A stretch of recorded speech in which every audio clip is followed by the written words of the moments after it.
Je suis Simon Buisson, je suis réalisateur français. J'ai fait 5 ans de documentaires interactifs, 3 saisons de séries et également en ce moment je prépare mon premier long métrage que je vais tourner d'ici la fin de l'année qui s'appelle Drone.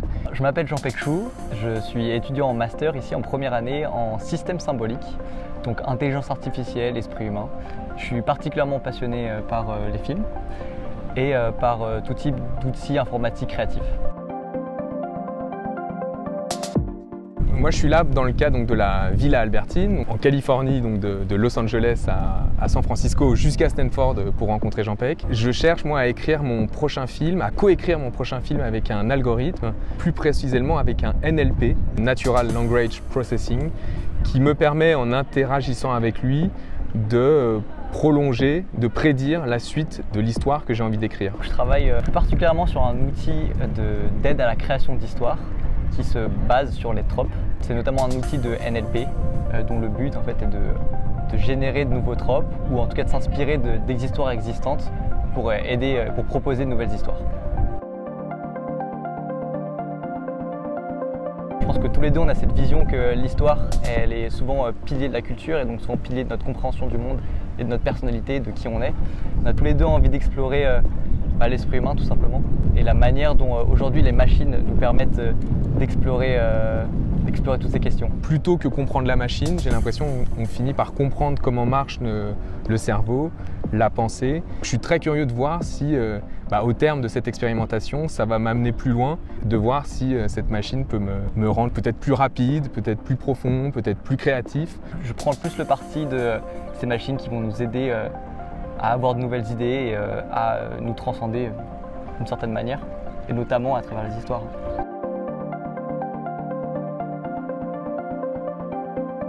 On se crée à partir d'expériences et donc de données en fait, et la machine va faire à peu près la même chose en fait, sauf qu'elle va la traiter de manière différente. On ne fait que vivre par rapport à des expériences passées, mélanger des rencontres passées, des idées passées. Donc en fait, créer de la pensée, c'est mélanger des idées déjà existantes. Donc les gens qui disent que finalement les algorithmes sont passéistes, j'ai du mal à comprendre parce que d'une certaine façon, on a aussi un fonctionnement organique passéiste, quoi.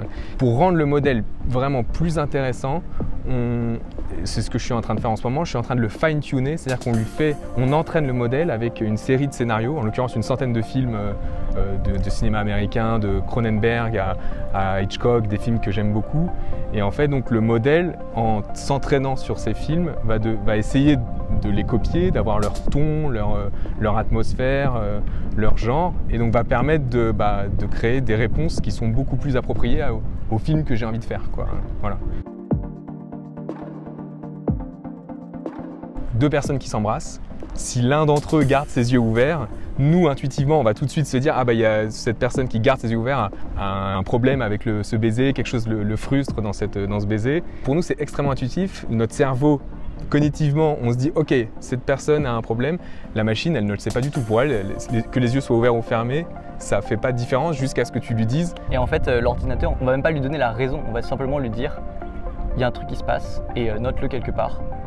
On n'en connaît pas la raison, mais ça aura une influence sur un autre pattern et statistiquement, il va se passer souvent ça, ça et ça. Ça va toujours être ensuite à l'homme de mettre une explication et de donner du sens en fait à ce qu'il fait. Dans cet entre-deux, en fait, je trouve qu'il y a quelque chose d'assez fascinant. Nous humains, on sera toujours fondamentaux à la construction de la prochaine histoire.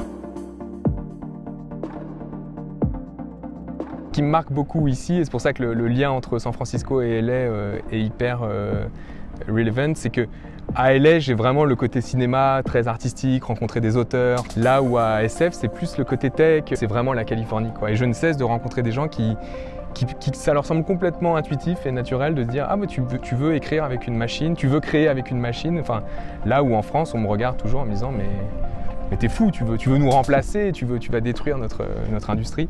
Ce qui, je pense, n'est pas le cas et c'est pour ça que je pense que la Californie, c'est vraiment le meilleur décor pour ça.